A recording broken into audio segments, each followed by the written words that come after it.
राम राम. सगळ्या पिठल्यांमध्ये भारी चवीचं पिठल्यासाठी बोलमध्ये 1 वाटी बेसन घेऊन त्यात मसाले घालू, हळद, लाल तिखट, चवीपुरतं मीठ घालून 5 वाट्या पाणी घालू. 1 वाटी बेसन आहे त्यासाठी 5 वाट्या पाणी घेतलेलं आहे.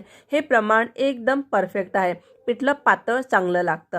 मिश्रणामध्ये एकही गुठळी राहता कामा नये. चला पिठल्याला फोडणी देऊया. त्यासाठी कढईत 1 चमचा तेल घालू. तेल तापलं की मोहरी घालू. मोहरी तडतडली आहे, हिंग, आलं मिरची लसूणची 1 चमचा पेस्ट घालून कढीपत्ता घालून अर्धा मिनिट परतून घेऊ.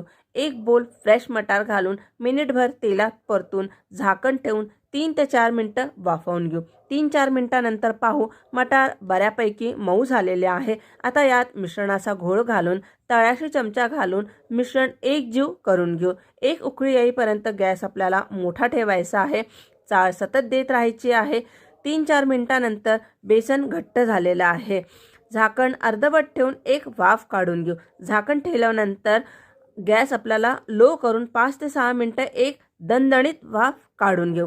वाफ काढून झालेली आहे. पिठल्याला वाह काय सुंदर सुरेख रंग आलेला आहे, पिवळा धम्म. धुवून बारीक चिरलेली कोथिंबीर घालूया.